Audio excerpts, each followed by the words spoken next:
Yeah. What's good? What's GKG, good? yeah. Well, look, locked in. What you doing? Who?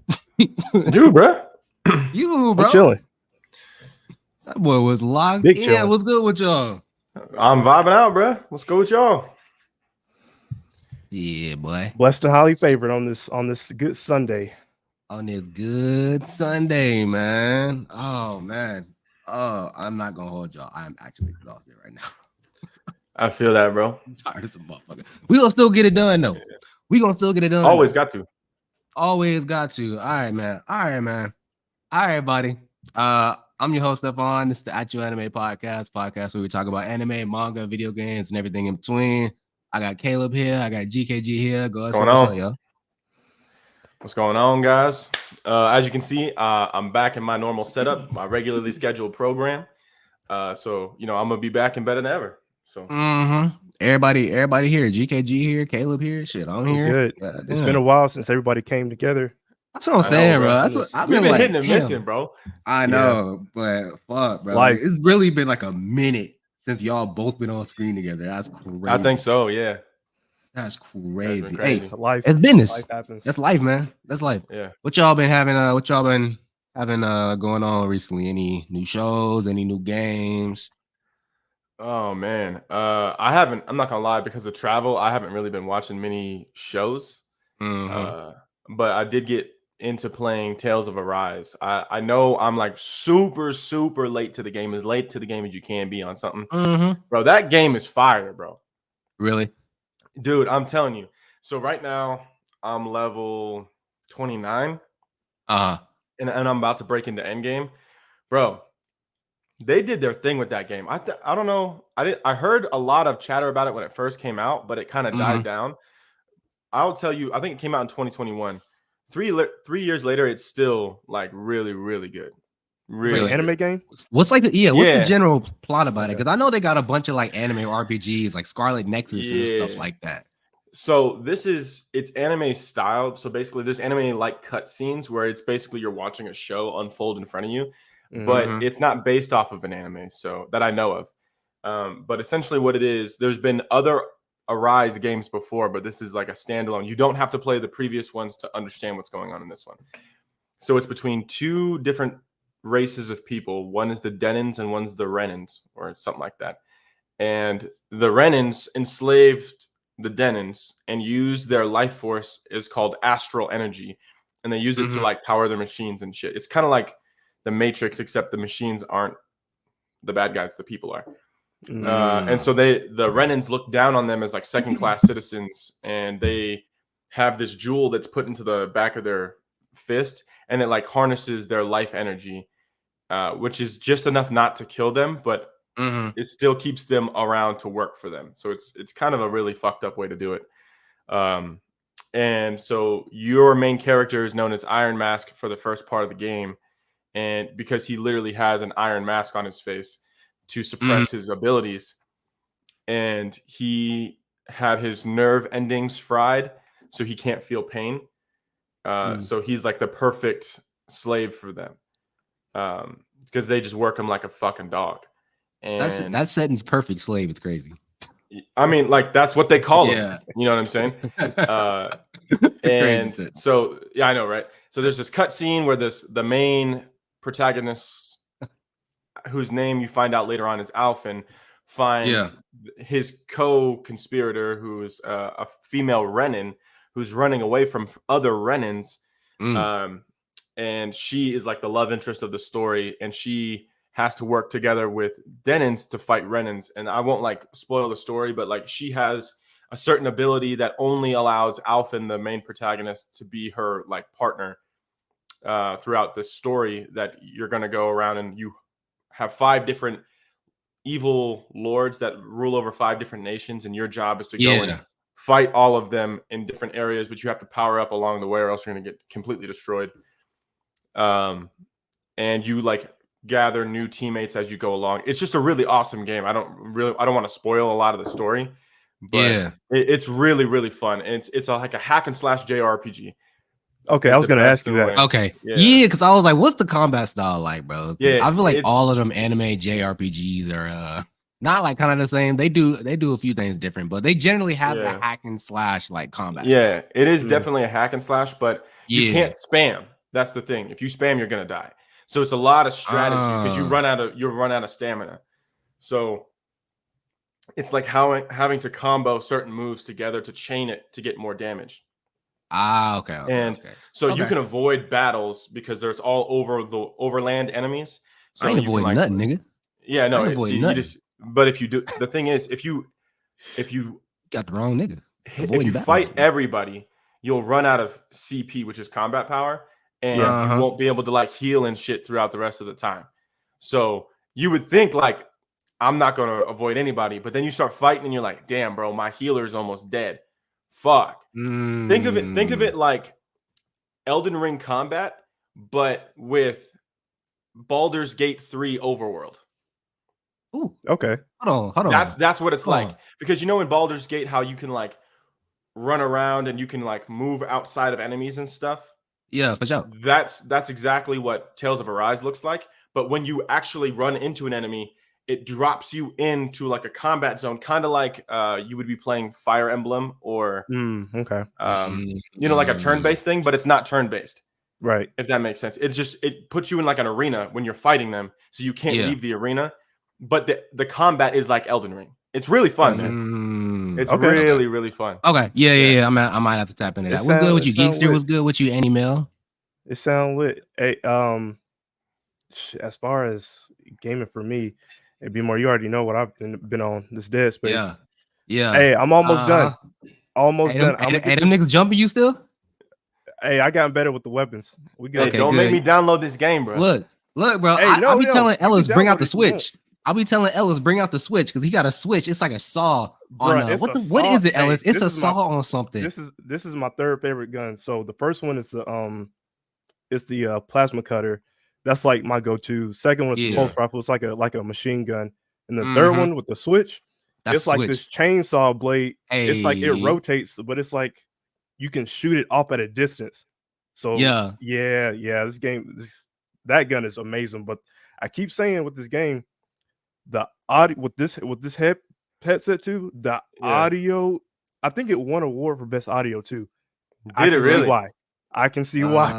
Okay. So okay. I'm on. Hey, as long as they're not pressing you, bro, that's all I care about. Now we got the weapons. We got the weapons good. Ammo's good. But I am playing on hard mode because it is. The only way to play a game. Come on, way to play. So hard, and it's impossible. Ain't no way, because if you play it on impossible and you die, you got it's a permadeath. That's it. Oh, real? So I ain't no way I'm doing that. Ain't that kind of like what game did we play the other day that was like that? Beat. I mean, when I say the other day, this could have been like 2 years ago. Yeah, we were doing a playthrough of like it was like Legendary or some shit where we were permadeathing. Oh, fuck, I can't remember what it was. I know. There's a bunch of games like that. I know there's a bunch of games like that. Last of Us does that too. Yeah, that's true. Yeah, true. But yeah, bro, I just remember being so what's upset. Good with you, Animail? Hold on, let me read this comment real quick. Hey, love that y'all are doing lives now, tuning in a bit here. What's good with you? What's appreciate you having you here. Yeah, but damn, I'm really trying to think what game that was. I can't remember. It's a whole bunch of them, but yeah, I'm gonna get done with Dead Space by probably beginning of this week. And then you playing Black Myth Wukong, right? Oh yeah, that's the day one. We're gonna get to that. I was gonna save all that for later. Yeah. Don't be ducking it. Don't be ducking it now. Ducking is crazy. Y'all gotta know. Ellis really be ducking some video games, bro. You can really run it from him, dog. I'll be quick to say no. I don't care if I'm ducking or not. If it's not my game, I don't care. Hey, it's not my game. I don't have to play Elden Ring for the next 10 years, which is crazy. It don't matter. No, he is definitely spitting facts. He is definitely spitting facts. Now, Sekiro, I definitely feel you gotta lock in, bro. Sekiro or Liza P is definitely up your lane. But still, Liza P is so good. Oh yeah, I know. He said, I know everything. I didn't say I gave fuck, but I know. I believe, trust and believe. Yeah. But Black Myth Wukong, that's gonna be a day one. That's got to be A1. Yeah, bro. As far as TV shows though, Caleb, I know that you've been busy, but the new Batman Crusaders. Oh, actually, I lied. I did watch that show.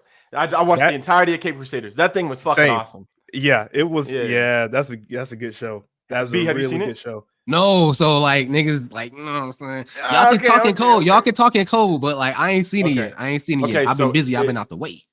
Just so you know, because I was kind of confused when it first started, because it doesn't explicitly say. You figure it out like halfway through the first episode. It's set in like the 1940s, 40s, 50. Yeah. It's like Spider-Man Noir, but for Batman. Yep. It is so good. Like some of the creative things they did with it, I don't necessarily agree with. Like, maybe I'm just not like well versed in before Batman came to be. So like the Penguin's a female.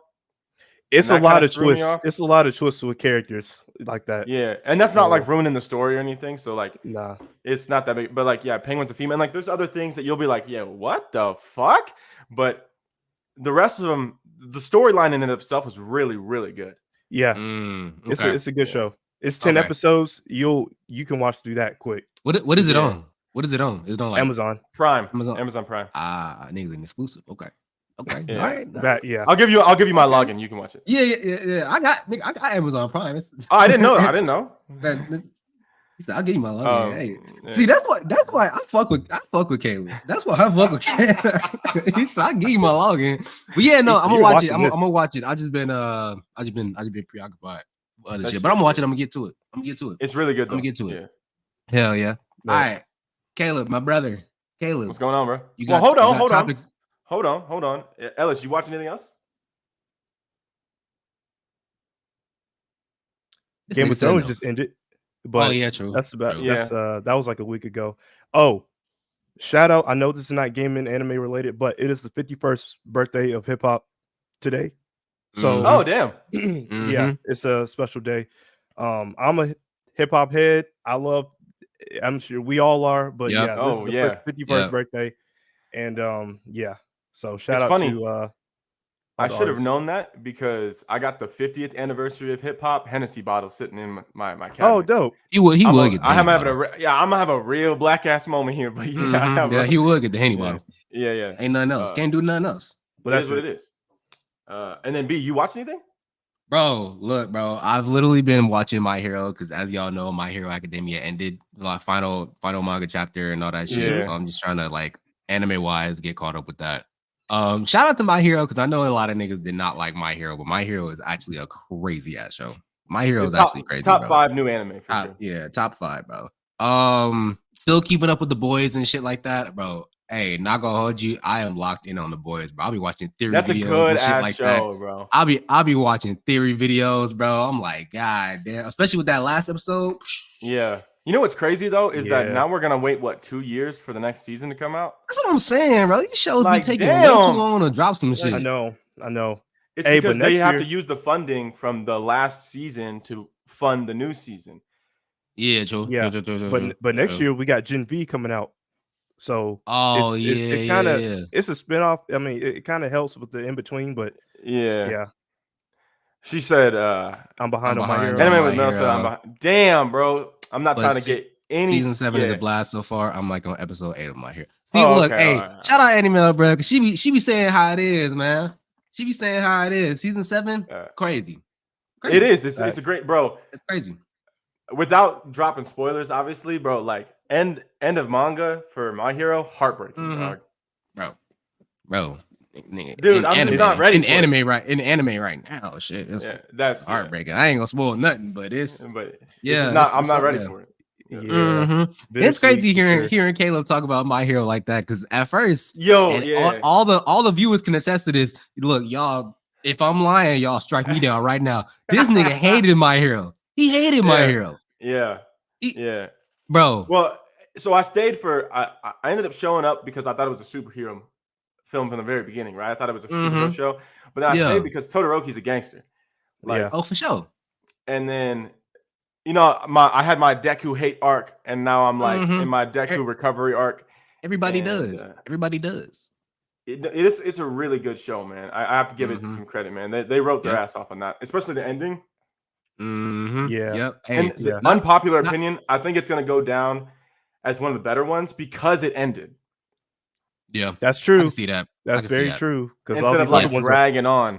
Keep dragging. I don't think you can't really drag My Hero like that because I feel like it's just got a set story that it has to tell. There can't be no let's go here, let's do this. Like there is a obvious point A and there's an obvious like point B. There's no you can't drag that hoe on to point C. You can't make that nigga have a kid and do a spinoff. You can't do it. You can't do any of that. You can't do any of that. So the way My Hero tells like story, it's actually pretty good. And I think the one thing that stopped me from liking My Hero initially is because, as you guys know, the biggest, like the number one grading rubric I use for shows or even movies or anything is character progression. Is there character progression? I just think I didn't see character progression. You didn't see it early enough. Yeah, it wasn't fast enough from my normal liking. Yeah, I can definitely see that. So like, but it does come later. In your normal aspect of like character development, like how quickly should the character develop? Should it be like a few episodes and he's already like, all right, I'm top dog, or should it be like a season and he's like leaning into it? Because I will say Deku, it took him a minute. He was learning because you saw him breaking his limbs and stuff just to use his powers. He was learning, but like he didn't really lock in until I say like season 5. Yeah. So I'm thinking like midway through season 2 at the latest beginning of season 3 would have been what I would have liked to see. So like, I know I don't give a fuck about the people, honestly. One of the best character progression arcs in anime ever, and people are going to be like, oh, it's not an anime. Fuck yourself. Is Avatar: The Last Airbender. Zuko's character progression, the best. That is the kind of stuff I'm talking about. You get to see the first season is with him like really, really a vile human being. Second is the internal struggle where you start to see the metamorphosis take place. And then you get to see the third season where he becomes the Fire Lord is like, that is character progression in and of itself. So that's the kind of pace that we were used to when we were younger. You know what I mean? And then you get to see like, it's crazy that you brought up Zuko. Yes, exactly. Yeah, it's crazy that you brought up Zuko. That's actually a really fire example. I remember when like he was trying to get in with them and get good with them, but like him being nice like was stifling his firepower because like that's not him. That's not him at all. So it was this whole journey with Aang. And bro, Zuko was actually a peak character. Bro, niggas really don't talk about Avatar: The Last Airbender being such a peak show. That's crazy. It's crazy. That's actually wild to me. Yeah, it is. It's absolutely crazy. And it popularized anime. That Pokemon and Yu-Gi-Oh! Popularized anime in the United States. Oh yeah, for sure. Yeah. Like because yes, Dragon Ball introduced it to us. Yeah. But come on now, it's not the same. Yeah. See, I see that. Yeah, see, kind of progression. See, hey. Shout out to Mel, she knows her anime, bro. Hey, shout out to Mel, man. Shout out to Mel. This nigga Ellis like, shut up with its Avatar shit, bro. I'm chilling. I'm listening. Y'all go off on Avatar. I love it. I love it. I love Avatar. I'm trying to tell you, I love Avatar, like, bro. That's just the way. Like, and then the crazy thing is the depth of the character progression isn't just a linear line. He has progression within progression, and then he has regression. So like when he's in Bossing Say, and you like he was like this close to becoming a good guy with Katara, and then you see like the desire for him to please his father, and like searching for that validation from his dad is what makes him relapse into being a bad guy. But then you see him like struggle.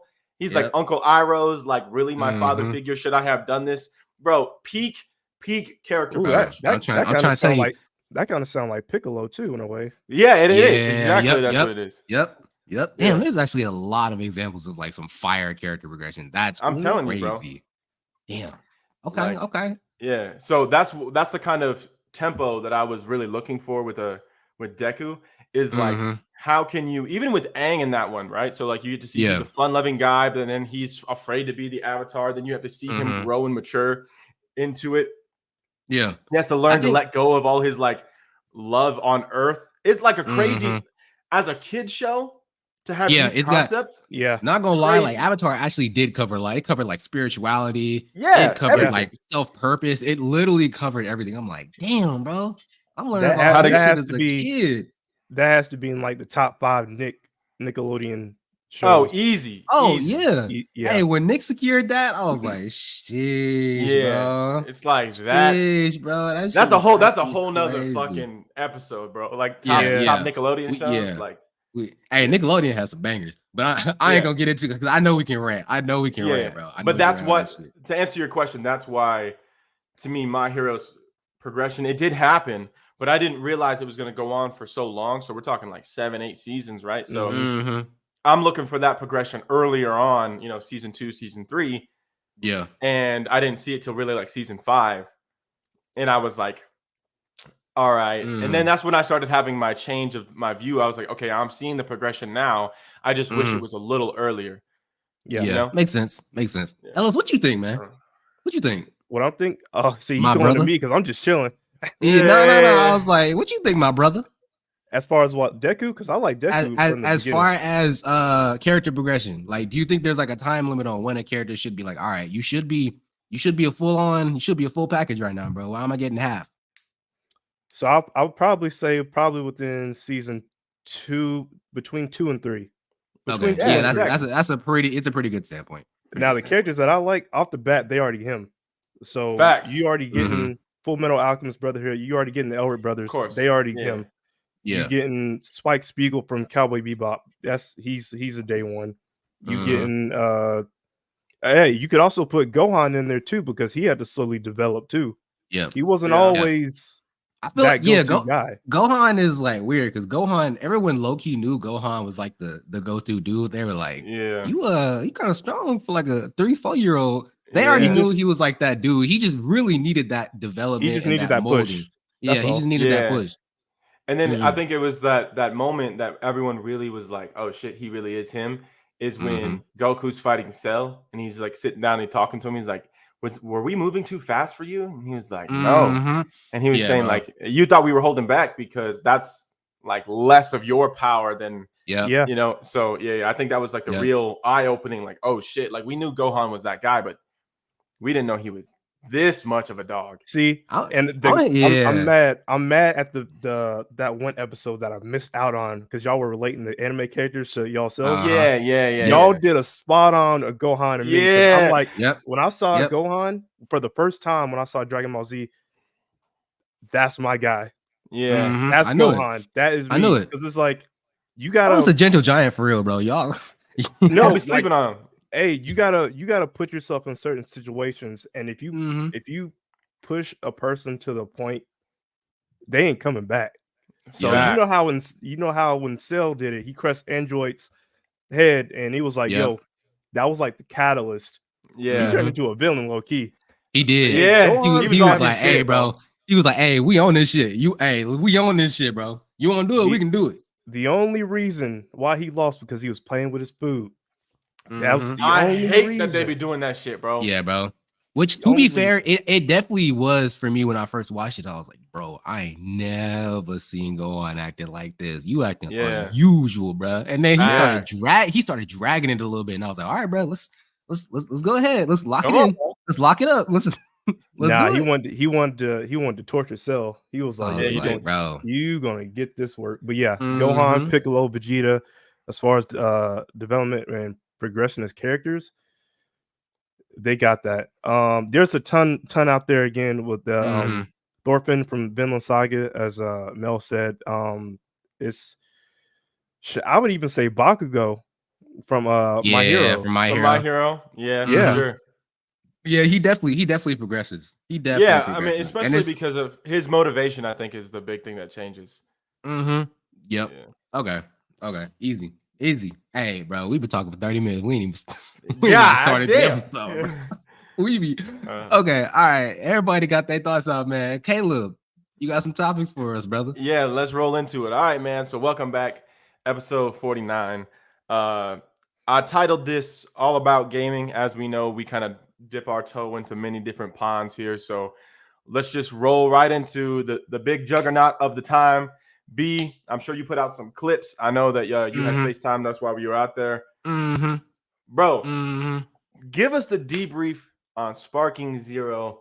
I heard you played it. Hey, I heard a little bit of feedback. Let me tell you. Give us the rundown, my boy. Let me tell y'all niggas something, man. Let me pull the mic up close. Let me put a mic up. Let me tell y'all niggas something, man. Bro, Sparking Zero.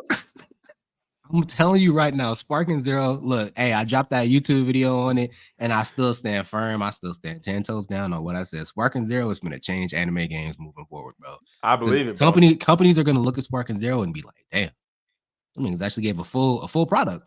Bro, no DLC, no nothing. Just like off the jump.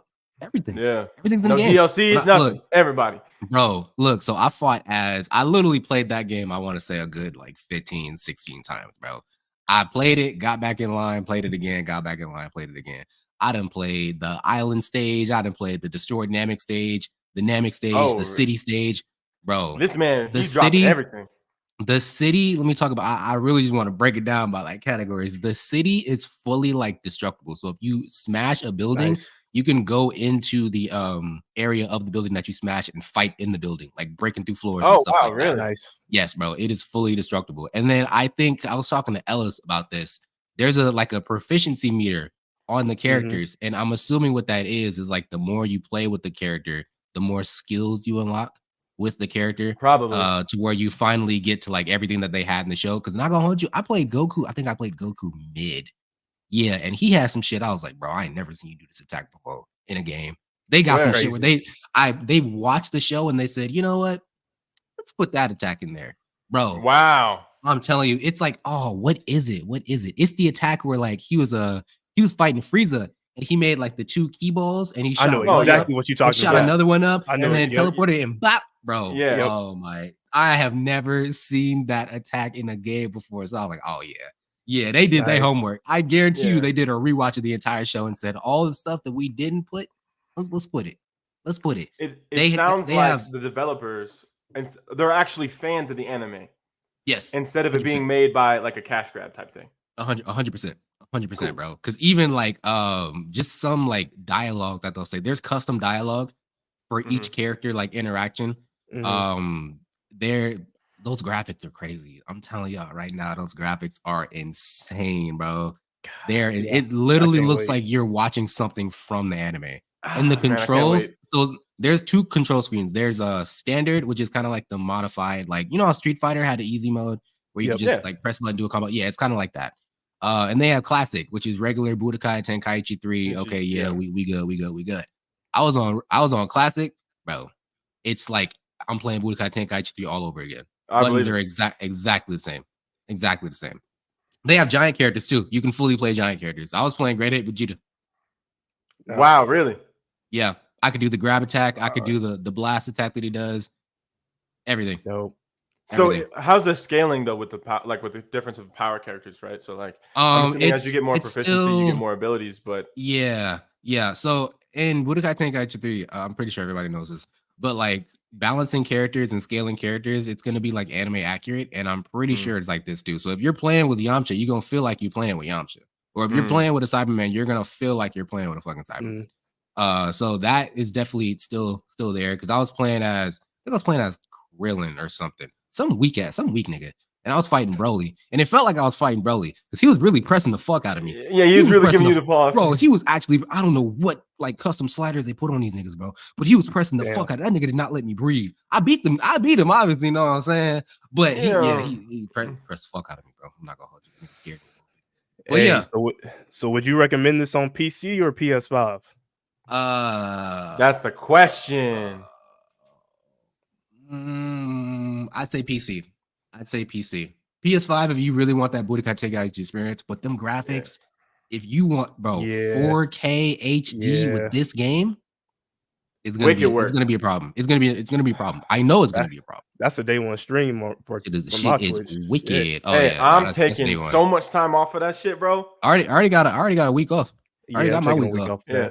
I'm good. I think we might have to do like a live stream of us playing that shit, bro. Oh yeah, for sure. For sure. Yeah, we gotta lock the fuck in, bro. Hey, I already told Ellis, bro. It's up for anybody. It's up for anybody. I don't care. Yeah. Look, I got that week of playing the game, and that's it. I'm locked. We're good to go. Yeah. But yeah, other than that, it wasn't nothing too crazy. I think that was the main event everybody was going to the anime convention for. Because bro, that line was crazy. There was actually a bunch of streamers, not like big streamers, but it was just like little streamers. Shout out to them though. They was posting stuff on YouTube, and I saw them recording, and I saw them like playing the game, and I was like, oh shit. When I saw that video on YouTube, I was like, oh shit, bro. I was in line with you, man. What's up? Give me some money, man. But that's crazy. That's crazy. Run them pockets, boy.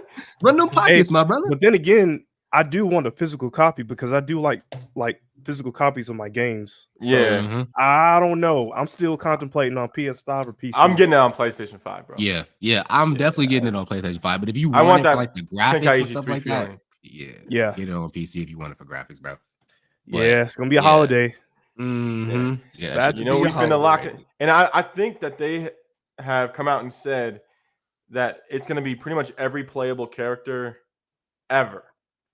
Like, there's not a character that you could think of that you want to play as that won't be in this game. I just think it's great that they're covering Super. I really think it's finally it's amazing. They need to be covering Super, bro. At this point, when does Dragon Ball Super drop? Like 20 wasn't this shit like 2013, 2014? I know it's been a minute. Wow, it's been a good minute. It's been a good minute. Yeah, you got to be having Super in your games, bro. There's no it's out of control about it. I think it's I wouldn't be surprised if they had manga characters in there too. You think they might be DLC? Bro. I don't know. Bro. You got to realize I don't think everybody caught up on the manga. And not only that, it's like DLC. There's no animation basis to go off of yet. So I mean, you could just like copy and paste over somebody else's body style, but like, I don't know. I think that it's easy to like take an art form that you've already seen in animation before, and then kind of, because all the movements and stuff, how the moves are supposed to look. Yeah, you have the manga to go off of, but like, I don't know. It's easier if you've seen like their actual fluidity of movement and stuff like that, so you can kind of copy that over the game. But manga characters, they might be DLC, bro. I'm not gonna lie to you. Yeah, and I don't know DLC because of how long this game has been in development. We might not see a DLC for like 2 years, bro. Yeah, probably not. Which I mean, I'm not mad at. I ain't complaining. I'm not complaining. I'm not complaining about it at all, but I will wait because like I feel like in the one mode, and this is a topic I touched on with the actual like video. But with the one mode where you can make your own like what ifs and stuff like that, I feel like dude, that's carrying this game's life cycle. That's definitely carrying this game's life cycle, bro. I'm having Hercule fight Beerus, and he winning. Not Hercule winning is crazy, bro. That's what I'm doing. This is my my story, nigga. That one scenario where I put in the group chat with with Gohan and Gogeta, not Gogeta, Gohan and Goku using Tara earrings. Yeah, that would go crazy. Yep, you can download other people's and play it too. Yeah. That's crazy. I don't voice actors. They gotta tie voice actors to games too. True. They do gotta tie them voice actors to the game. Honestly, bro, I heard Sean Schimmel make a statement. He was like, I recorded like 60 hours of content just for this game. I heard about that. They didn't just grab stuff from Tenkaichi 3 and bring it over. Like he fully originally recorded like 60 extra hours of content. Yeah. Which is probably just Goku on the main menu just saying different things. Yeah. Practice mode. He's like, select here. World tournament mode. I think my biggest concern when it comes to the rest of like the what if scenarios is how playable are we talking? Because now we're talking like any possible what if. There has to be a limit, right? Like no, there's not. Not from what I've been hearing. You can literally make any. You can so you can make it like literally an anime episode. Like you can have certain characters come in at this portion of time. Like if my health gets below 45, a character will come sub out. So you can make the stage like get destroyed at a certain time. Stuff like that. So I don't. You guys played Xenoverse 2, right? Oh yeah. So you know how when you like do those boxing scenarios, right, where you're like. You obviously will have some people invade you or whatever. You'll do the raids or whatever. Are we talking like that kind of what if where like it's structured to where you can like select who's raiding you win? Or are we just like full on like because I'm thinking animation wise, how the fuck are they making clips based off of every possible what if scenario? That just doesn't they would have to think of it before we thought of it. You know?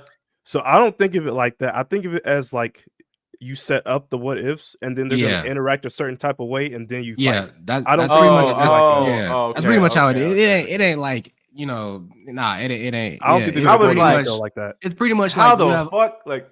Yeah, there's a menu on the left side, and it's pretty much like interactions and stuff. So if you want Goku to say this, or if you want Goku to transform at this point in time, or if you want Goku to like transform in this point in time, or if you want the stage to be destroyed here, or if you want a character to sub out here. That makes unique more dialogue and stuff like that. Yeah, it's basically like what ifs what they used to be. Mm-hmm. Yeah. Okay. And I know me and Ellis talked about what ifs and stuff like that, because I think that's the mode I'm so excited for. And we were talking about like a lot of the good ass what ifs that have been in Dragon Ball games. Yeah, they'd have some shit, bro. They'd have some shit. But yeah, all in all, Sparking Zero is gonna be a holiday. I'm getting it day one. I'm getting the deluxe, for sure. ultimate, platinum, whatever it is, man. Yeah, October is about to be a crazy month. Yeah, I'm broke. I'm broke. We got Wukong. And then October, I'm getting that Sonic and Shadow Generations, and I'm getting Shadows Zero. when it drops, bro. Silent Hill comes out too. Yeah. Oh, true. Yeah, I'm broke, bro. We're fucked. Yeah, I'm broke. Yeah, and then Madden. For me, Madden drops tomorrow.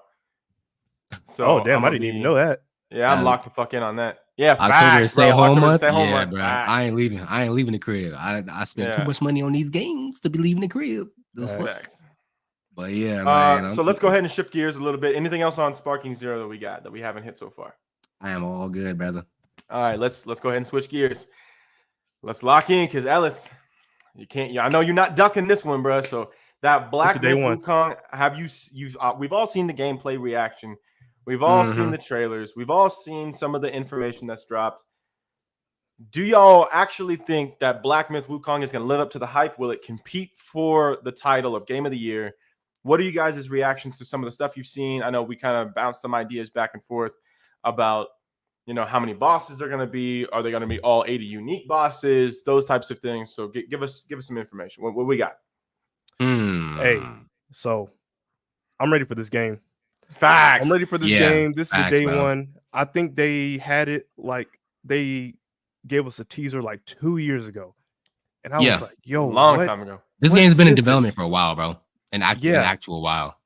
And it's like you the Monkey King and you fighting these other mythical creatures. It's like that okay. Hey, that nigga was boxing in the trailer. Giving the fucking work, bro. He was boxing. Have y'all seen like the perfect dodges and shit he was doing when it makes it makes an after image? Dude, the skill gap on this game is going to be insane.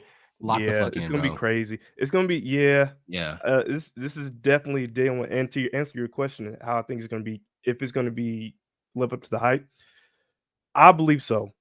We've had Stellar Blade, who made by I believe it was a Chinese development company. Yeah, Stellar Blade is great. Stellar Blade is amazing. Yeah, some podcast up in here. Oh shit, what's good with y'all? My fault. Go ahead. Oh no, you good? Hey, shout out to them for appreciate for jumping in. Yeah, I appreciate everybody jumping in here, man. We got 5-6 people in here, man. But yeah, damn, I just threw a blank. My fault. Oh, you were shut the fuck up. Chinese I'll shut the fuck up. I'll shut up. I'll just shut my goddamn mouth. It's good. Go ahead, brother. Go ahead. Chinese development companies who make games, they are on point because they paying attention to what we need. So I have trust and faith that they're gonna live up to the hype. I believe that they're gonna do right. So yeah, this gameplay, and from what I heard, it's not really gonna play like a Dark Souls, Elden Ring type of game. If anything, I heard it's gonna play a little bit like God of War ish. It's gonna have elements of weird. Yeah, it's gonna have elements of like, I even heard somebody say a little pieces of like Bayonetta in there. I'm like, really? I heard Devil May Cry is actually like a really good one that they try to comp for it. Yeah. Yep. So I guess my concern is whenever we're talking about new games that we've all been like waiting for. So like Stellar Blade was one of those games that I didn't really we heard some noise about. Like I think we had some clips of it on the channel and stuff like that, but it wasn't like it. I was not expecting it to hit the way that it hit. I was like, damn, bro, this is a game.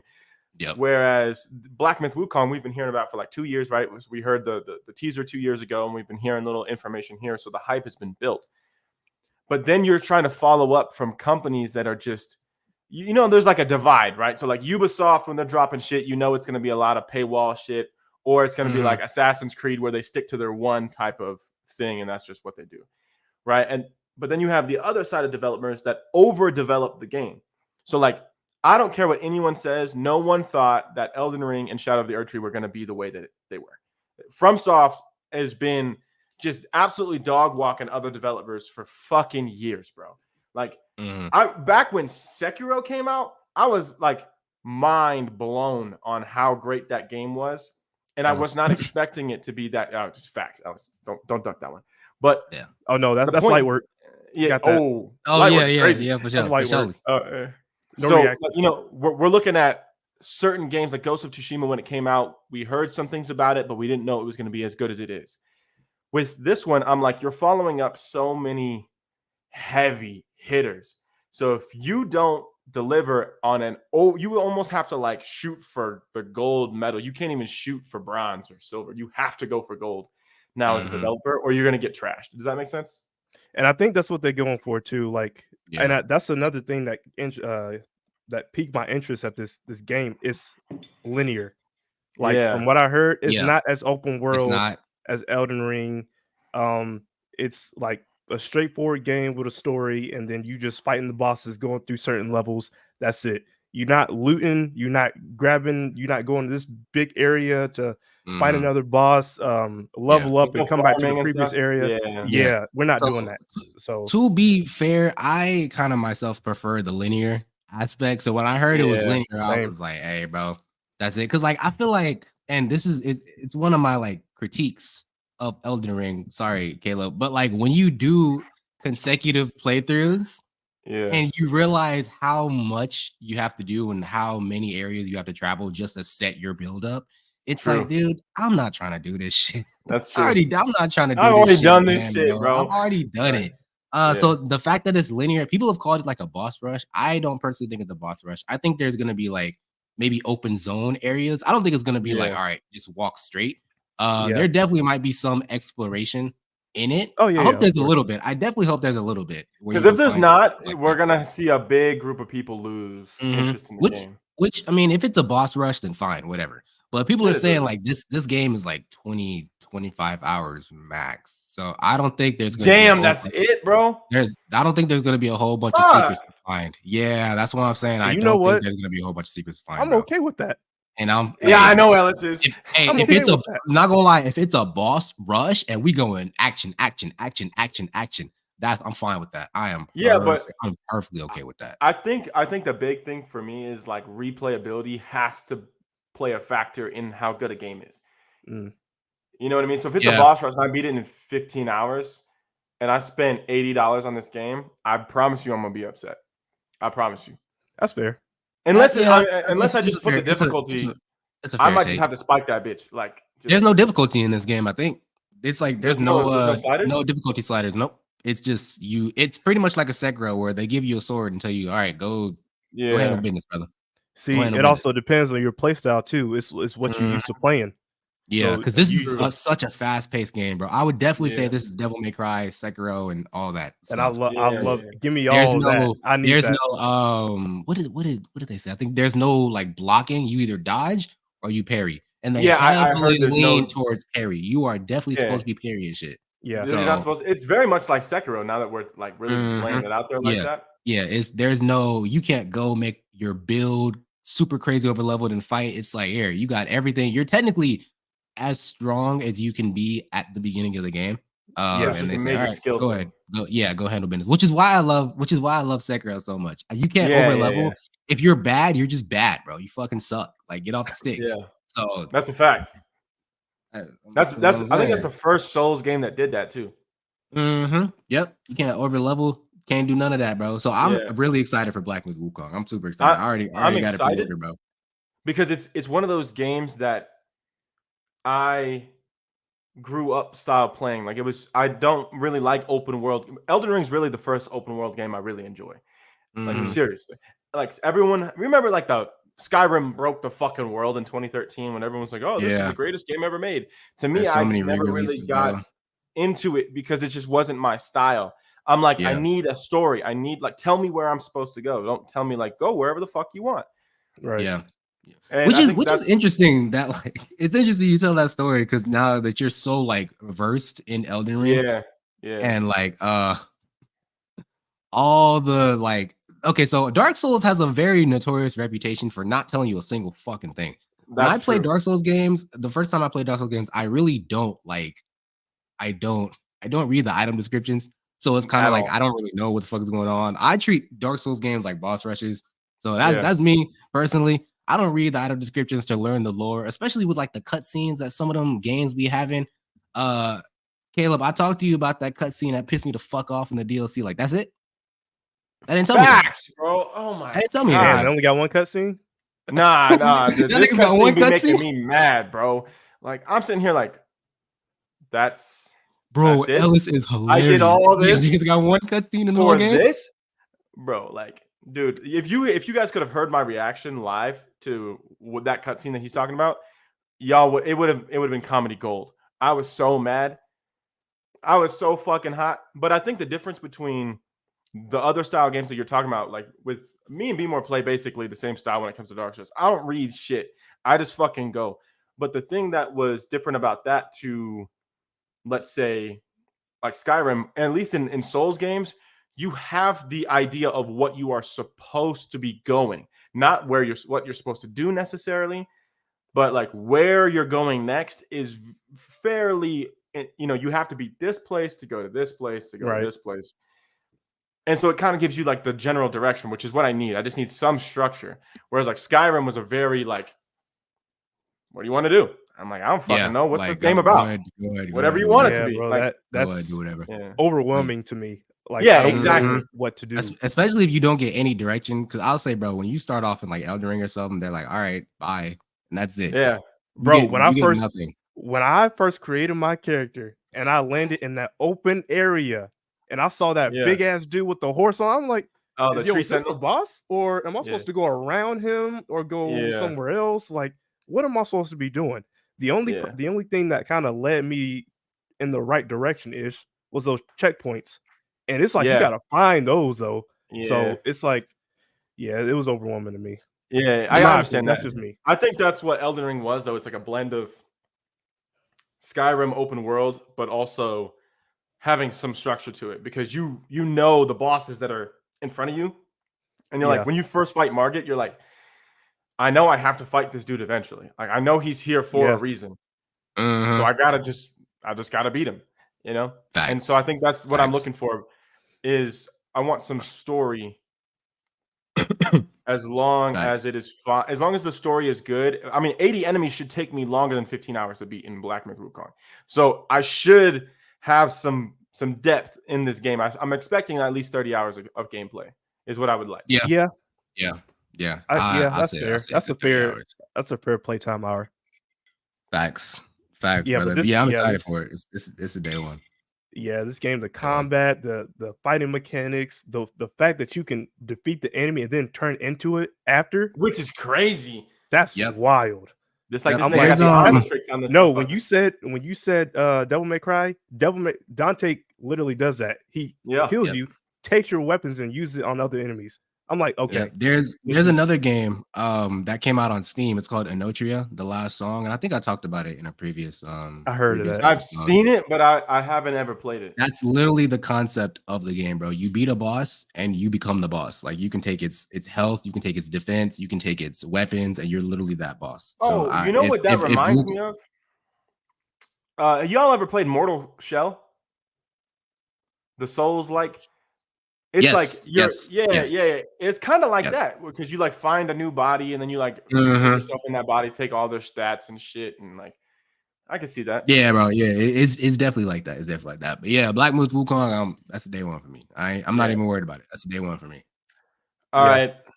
So for all the FPS lovers out there, we're gonna kind of shift gears. Another new game that's dropping this year, like every year, we're getting another Call of Duty. We're getting Black Ops 6. I'm seeing a crack in the armor, and I don't know if you guys are witnessing that as well with some of the other developers coming out with new first-person shooters. I'm seeing more and more people step away from Call of Duty, Are you guys seeing the same trend? Is it losing its grip on this particular aspect of gaming? Because the reception for Black Ops 6 has been very, very poor. The amount of pre-orders is down. People are really upset about what they saying. They're basically saying it's just a copy and paste like it always is. You know, same they weapons, can say that for every year. That's what I'm saying. You can really say that every year. I think that people are just getting tired of spending their same money every year on the same game. Yeah, I think Call of Duty is undergoing the same thing that sports games undergoing, where it's kind of like the same thing every year. They'll change one or two things and call it a new game. Just like how Madden and 2K, it's pretty much just a roster update every single year, and it's $60, $70, $80. So, yeah, I do think there are some features that I am interested in, though. They said there's omnidirectional movement, pretty much where like you can just move 360, like your character can move 360. So if they're on the ground, they're like spinning in a loop instead of like fucking jittering to the left and jittering to the right and shit like that. Yeah. So I am excited for that. Will it change gameplay? I don't know. I think Call of Duty is kind of on the not decline, but they're just stagnant. It's like whatever makes us money at this point. Let's just get it knocked out. Yeah. Have y'all played XDefiant yet? Yes, I have played it. They said that would be like they said that'd be the Call of Duty killer when it first came out. Yeah, and I don't think it's killing them right now, but dude, it's actually kind of fun. Good competition. Because there's no skill-based matchmaking anymore in XDefiant. So like that was the biggest complaint for many years is when they brought SSB into Call of Duty is like the people who would just end up with 50, 60 kills a fucking match who were just shitting on kids all day. They were having to fight people who were actually on their level, and they were really upset because they didn't get 50, 60 kills anymore. And that was like really upsetting, where I think a lot of people think that skill-based matchmaking is going to make the game more approachable for people who are not into FPSs. I actually disagree because I may get loaded into a lobby. Bro, the massive amount of people, that's what it was supposed to be based for. Stupid. Skill-based I'll drop into a lobby and I'll get absolutely obliterated. And I'll be like, all right, those were a bunch of pros. And then I'll drop into the next lobby in XDefiant and I'll slaughter everybody. And I'm like, yo, what the fuck? Yeah, what's going on, bro? What's going on, bro? Going off. Yeah, like I don't know, man. I'm like, I love Black Ops. I played Black Ops 2. I played Black Ops 3. So I played Black Ops a lot. And I like the fast-paced gameplay that Black Ops gives versus Modern Warfare, but like I'm still kind of, I don't know. And plus, with everything that's coming out, I'm not. This is not on my list. It's not at all on my list. And I think when we were growing up, right, like Call of Duty was like a ritual every year. Like you grab. It's definitely funner if you playing it with homies. I will say that because playing a shooting game by yourself. Black Ops, Black Ops 2, Black Ops 3. Hey. But I will say this though, and I'm not even gonna hold you. That Black Ops 6 zombies look kind of fire. It does look kind of fire. No, a lot of people are talking more about zombies than they're talking about the actual game. And it's sad. And for me, that's a problem. Bro. That's a problem. They're hyping up a mode over the entire full-fledged game. That's crazy. Yeah. I mean, but it's the same shit. We're seeing the same weapons, the same skins, the same maps, the same gameplay. Nothing changes. But zombies is something different, bro, because you can bring a different style every time. So, like, I remember when we were fighting, like, Cold War zombies was sick. Like, that was just a whole different style of zombies. Did y'all see the gameplay for zombies? For Black Ops 6? Yeah. That shit looks crazy. Incredible. I'm telling you. That's wild. That's so let me ask you this, though. Is it worth getting the game just for the zombies? Hell no. I think some people will say yes. No. Me, no, but I think some people would definitely get that game just for sure. Yeah. But that's just like a homie thing, like you drop in there with your homies trying to get, whatever. You gotta have homies that play it though. No. I'll wait for that bitch to go on like massive discount. Bro, I got too many games that's about to come out for the fall, John, and it's not even on my priority list. And I'm not even an FPS guy. Yeah. Like we done played we played Warzone before, right? Yeah, for sure. Yeah, we didn't play Warzone and shit before. But I don't know. Me personally, I don't really be playing FPS games like that. I'll be playing fighters. I'll be playing fighting games. I'll be boxing niggas. But yeah, I'm excited for it, but I'm not gonna get it. I am not going. Yeah. I'm probably not gonna be getting that game. I think 5 years from now, we're going to be looking back and we're going to see this time period as when Call of Duty lost its grip on FPS shooters. Yeah. And we're going to see a lot of different developers go into it. Because I know XDefiant's doing really well.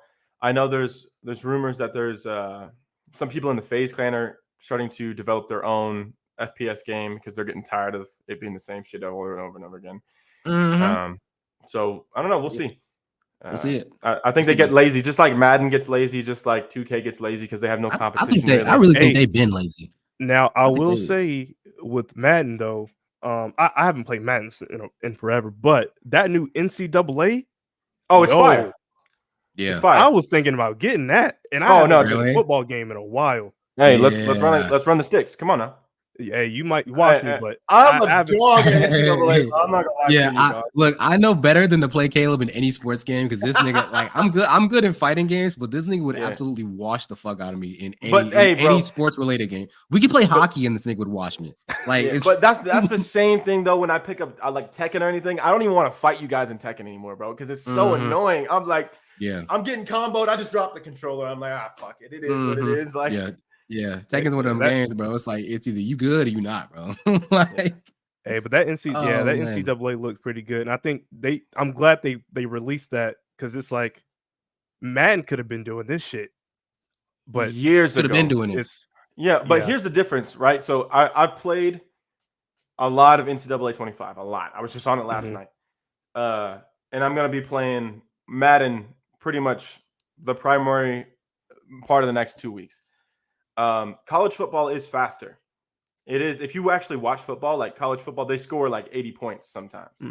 Like, it's just like, you don't see that in the NFL. It's just not the same. So a lot of people really like the fact that there's broken coverages and that people can just score a lot and it's really fast. And that's great. But that's not what the pros do because they're the professionals. That's, you know what I mean? Like, it's different. So I think that the skill gap in Madden is way bigger than it is in NCAA. Anybody in NCAA could pick up the sticks and score like 28 a game easy. Because it's just easier. The teams aren't as good. It's it's easy. Whereas Madden this year, especially this year, if you don't know how to read a defense, slide protection, ID people, like know what coverages beat what, you're gonna really struggle against someone who knows what they're doing. Yeah. Yep. Well, it's not for me then. Yeah. NCAA is definitely your thing. You would have a lot of fun in NCAA. Even just Road to Glory is fucking awesome. The game modes in that game I hear pretty good. So Road to Glory is basically you building like the make your own like RB QB. Yeah. You can make QB, running back, wide receiver, middle linebacker, and corner. And you get to come out of high school, get signed to a college team, you get NIL deals, and you have to balance academics and partying and all this shit, and you just go out and play cool schools. So like is it actually like a fucking RPG or some shit? Yeah. It's balance like partying and stuff. Yeah, it's crazy. Like if you decide to go to a party, you'll lose leadership with your team, but you'll gain more followers on social media, which gives you NIL deals for money, and then you get to spend that shit on not this being a choice-based game. I'm telling you, it's crazy. That's like how UFC does that shit. How UFC does that career mode. You can.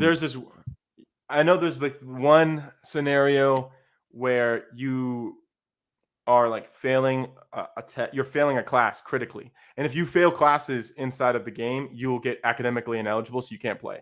So you have to go to school, but you will have like this one area where you'll fail critically in a class, and they'll ask you like, "Hey, I got the answers to this game.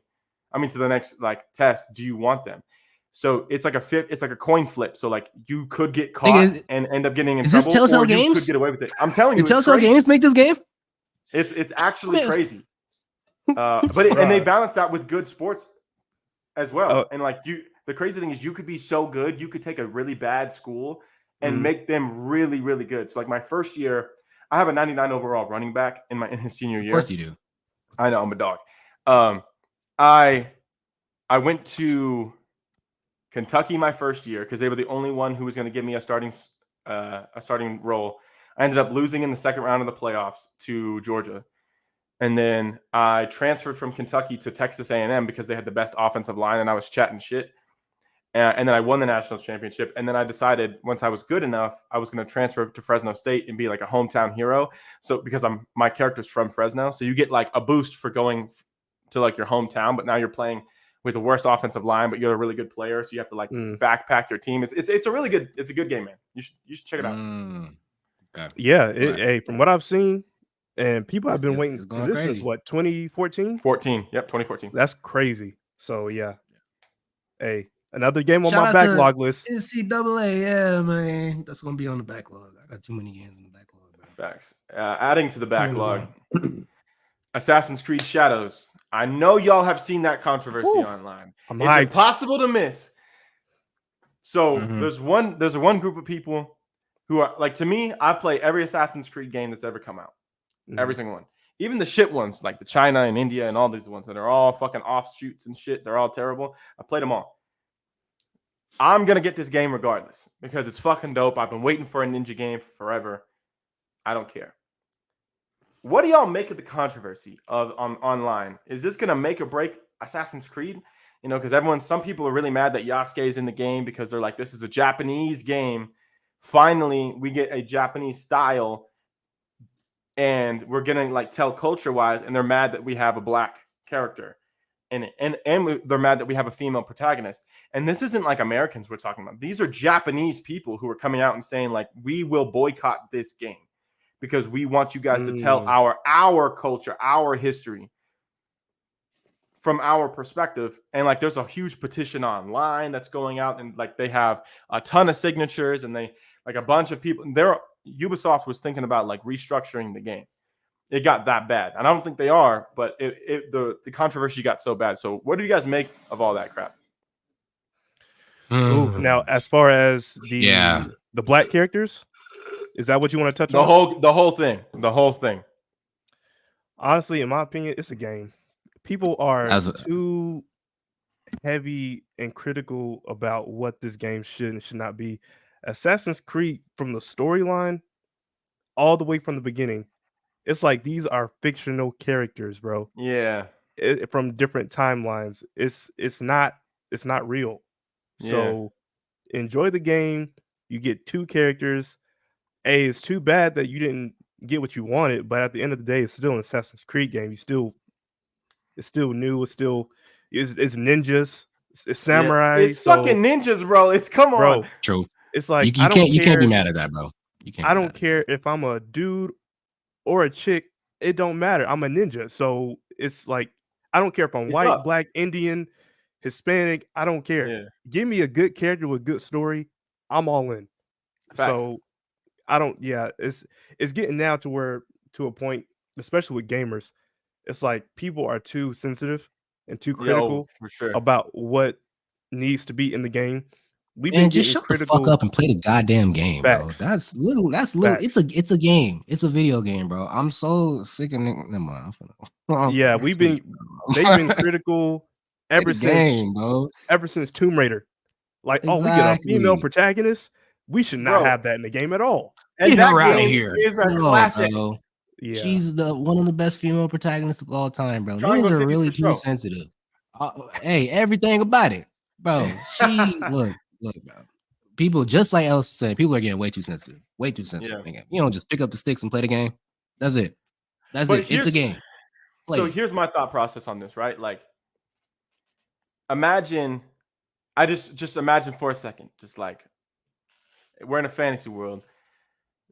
Marvel comes out, they announce that there's a Black Panther game. And during the reveal of the trailer, the Black Panther takes his mask off and it's a white guy.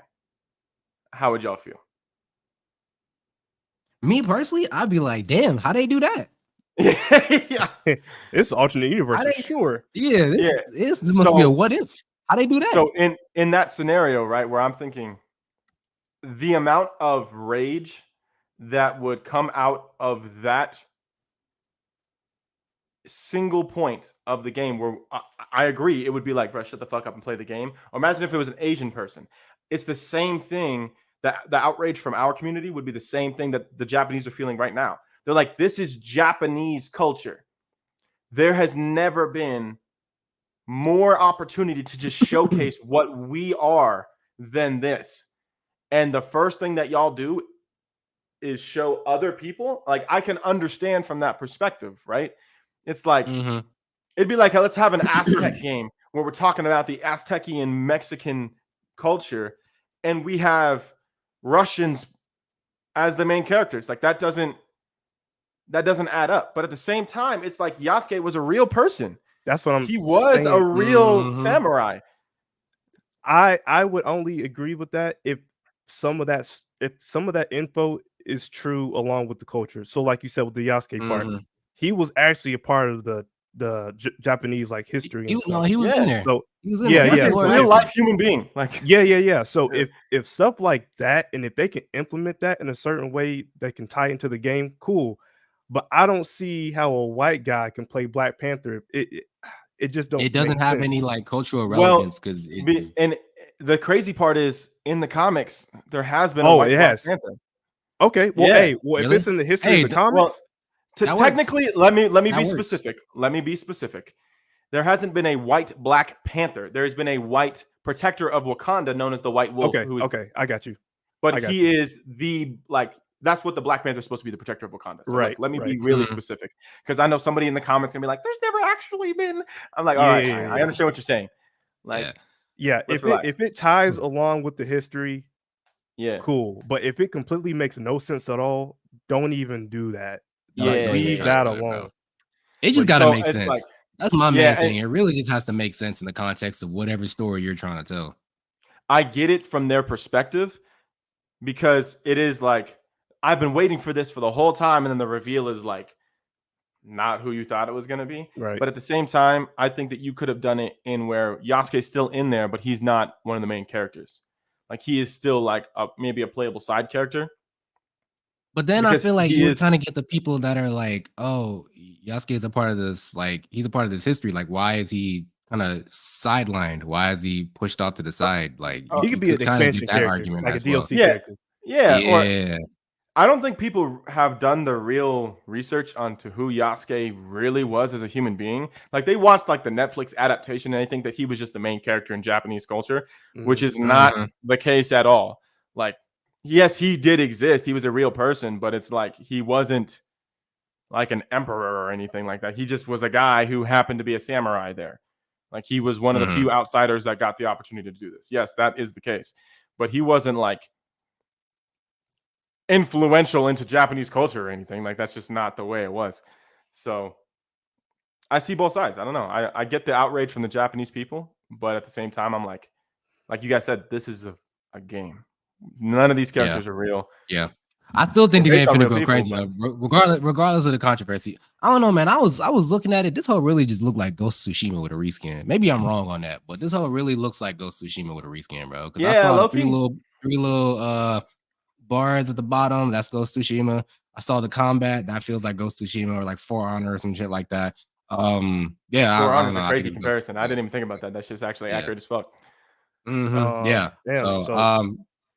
So I know in the game you choose two characters. I wonder if how they're gonna do it is like you do one mission and you change to another character, or you get to choose or switch off whoever you want. I think it's gonna be. Do you think it's gonna be like Spider-Man, Mary Jane? Okay. Me and Caleb literally locked the fuck in. We were saying the exact same thing. Yeah, I think that's what it's gonna be. Or it could be like how they did in Assassin's Creed Odyssey, where you choose either the girl or the guy. Alexios or I guess so. Yeah. Maybe. But I don't want to play a samurai like the whole game. I want to be a ninja too. I want to be a ninja, bro. Yeah. If I want to play a samurai game, I'll go play Ghost of Tsushima. Yes, facts. Factual. Hey, we'll see though. Yeah, man. We gonna see. All I know I don't know if that's gonna be a day one, but we gonna see. But I think in one of the questions you said, is this like make or break for Ubisoft? Yeah, because like the controversy is so. I don't think people really are reading into it as much as they should. Like, the pre-orders for this game are down galactically. Like, not galactically. It's crazy how bad. Like, people are so mad. People don't realize like the largest audience of Assassin's Creed is from Japan. Interesting. Okay, I didn't know that. Yeah. It's really? like not really even. Yeah. I thought that shit was Western. Like early, Western like game. early on, like with the Ezio collection and Black Flag and everything, that was primarily a Western side of gaming. But that's where specifically with this one is like I think Ezio. Japan was like, this is us. We're ready. Let's go all in. And then it's not being received as well as all the other ones. Especially because Valhalla was, I don't know if you guys ever played Assassin's Creed Valhalla. That thing was so unbelievably long. I'm not playing that. Dude, oh my God. And I like having like content in a game. Bro, I almost threw my PS5 out the window, bro. I was like, I can't do this shit, bro. That's too much. That's way too much. Odyssey was already a lot. Oh yeah, I've heard. Yeah. Ubisoft. There's like a fine line between like too much content and just enough to where I feel like, okay, I got my money's worth of the game. And then there's the extent, like, damn, I still got shit I gotta do. That's how Skyrim was. Now that we talk about content, it's like you got thousands of quests, bro. I'm just not gonna do all that. I'm not in it. Yeah. I'm not. That's I feel like that's what Valhalla was kind of like. Yeah. Yeah, I have a love-hate relationship with Ubisoft right now. I'm still interested in how this game is going to play out, but they have 2 games that's coming out this year. They got the Star Wars Outlaws and they got this game. Nobody is talking about Outlaws. Like, dude, oh, that game looks terrible. Bro, nobody's talking about this game, which is nobody wants to. It's Star Wars, but nobody's just. Have you seen the gameplay? Yes, it looks like a PS4 game. Dude, it's disgusting. It does, bro. It's disgusting. I feel like a name like Star Wars can only carry you so far. If your game is ass, bro. Your game is actually ass. Your game is actually ass, bro. They definitely were like, let's just slap a title on something. Let's throw something together. It looks horrible. Which is sad because Jedi Survivor was so good. It was amazing. Facts. Yeah, that was a good game. That was a good game. That was made by EA. That was made by EA, though. That's true. It was made by Ubisoft. So Ubisoft be pissing me off sometimes, bro. Yeah. So I'm curious to see. I think we should probably track the this ongoing story for Shadows here. I want to see how it goes. So I'm gonna get the game regardless because, as you guys know, I play every Assassin's Creed title. I don't know. We'll see. We gonna see. I'm interested. We'll see about it. And then I'll keep you guys updated. The last thing I got for you guys. Switching away from actual games to adaptations of games, we've seen some really successful adaptations of games. Right, recently we had Uncharted come out. That was really, really good. Everyone's been begging for another one, which again, it didn't really follow any of the Uncharted story. Actually, like as characters, like Tom Holland's too young to be Nathan, but whatever. They just needed a big face. I mean, I get it. I think it was good enough for what it was, right? It was a good movie. I've rewatched it a couple times. It still stands the test of time. It's enjoyable. It's entertainment. Whatever. Yeah. So we've seen some successful adaptations of games. I mean, like what the Last of Us TV show. Fucking Perfection. awesome. Perfection. Like so Mario good. Brothers movie. Mario Brothers movie. The Sonic movies too. Dude, Sonic 3. Bro, I just watched Sonic 2 again the other day, bro. They made him look perfect. I was like, oh yeah, no, this is about to be crazy. Yeah. So we all thought, we've had this conversation before. Movies are going to start adapting video games, and they're, we seem to be on a pretty good track. Then Borderlands came out. It recently debuted on Rotten Tomatoes with a literal 0%. Then it got one positive review, which brought it up to 4%.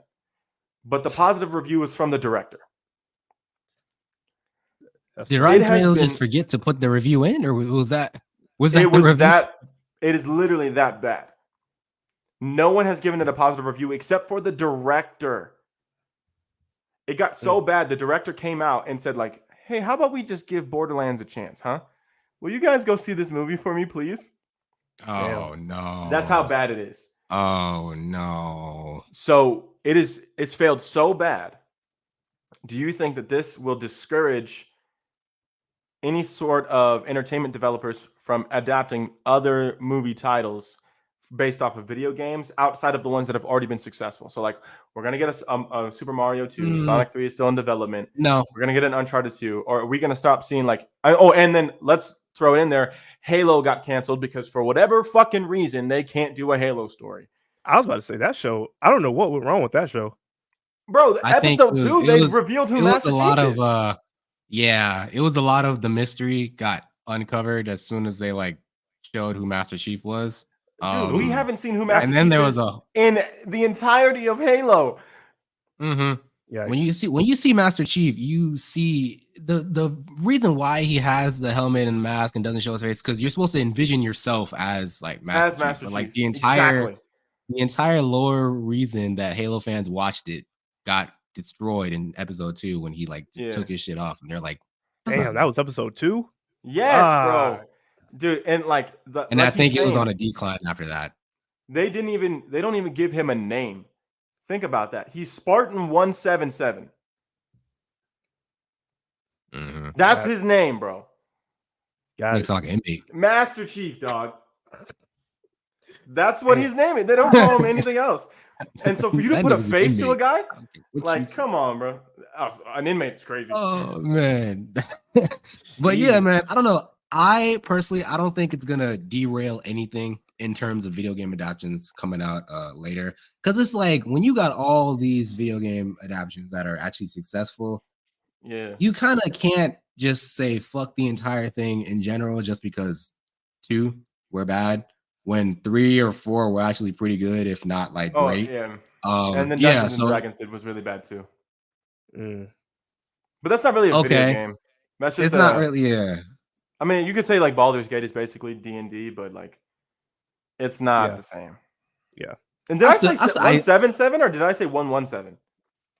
What the fuck was that, brother? Oh, I'm saying for the Spartan because he's Spartan 117, not 177. So 117. Oh, I think he's at 177. But anyway, I don't think it's gonna knock anything off in the near future. Because if you think about it, video game adaptations are still such like an untapped market. Even though we've got a few, yes, it's still such an untapped market in terms of like actually making them into movies or TV shows and things like that. Yeah. And it kind of depends on what you pick. Borderlands, okay, I don't think that was the greatest pick.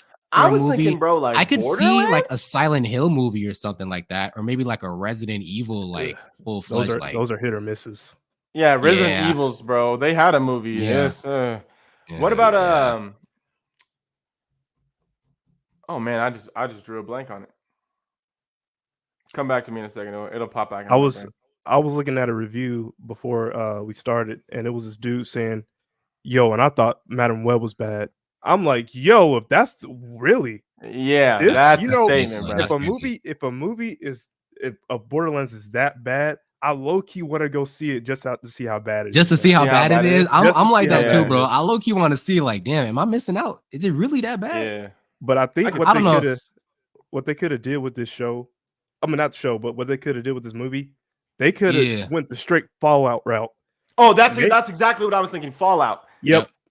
Make this Borderlands movie into an actual show because you can flesh out the characters. Because Borderlands series, that's actually a really good trilogy. And it's a great. It's gaming. All 3 games are good. Yeah, Borderlands 2 is my personal, the best one in my opinion. But I think if they made a show like they did with Fallout, it would be so much better. Yeah, so much better. Yep. Like I heard the actors didn't even really. It was just a cash grab. That's all. Yeah, like Kevin Hart was honestly, in it. I think. The actors probably didn't even play the fucking game, bro. Like I'm gonna be 100% real. It's so bad that Gran Turismo, by the way, y'all know the game. It did better in the box office than Borderlands is doing. Think about that for a second. A movie about racing, my nigga. That's crazy. Interesting. Didn't they make a Speed Racer movie? Was that good? Bro, back in the day, that movie was dope. I mean, that was like how the fuck did Gran Turismo fail? I was a kid though, so I think I was cool because I thought Speed Racer was that guy. But no, that Speed Racer is actually a demon, bro. Yeah, he really is actually a demon. I think he was racing somebody. Yeah, he was racing somebody, and they was like, "Yeah, he needs the money for his family." He was like, "He should have joined the race then." And then he sped up. He don't care, bro. You're a monster. But I don't know how Borderlands flopped. But I low key might go see it. I dead ass and might go see it, bro, just to see like what is so bad about it. I don't know. And then speaking of movies that are doing great, if y'all haven't seen it, y'all need to, because It's around here somewhere, bro. That Deadpool and Wolverine movie just passed 1 billion in the box office in like less than a month, bro. That movie is fucking legit, dude. I was sitting here like, yo, I'm about to make a name for myself here. Yes, sir. Oh man, that movie was so good. Bro, shout out to Gambit. Yeah, bro. Dude, one of the best X-Men that just never got his time, bro. That's what I'm saying. I've been saying this for years, bro. Yep. That's what I'm saying. And then for Channing Tatum to finally be Gambit, bro, that's my dog, bro. I think Ryan Reynolds was like, I definitely saw him as Gambit. Like, there's no if, ands, or buts, but that's Gambit. Like, he was born to play Gambit. Louisiana?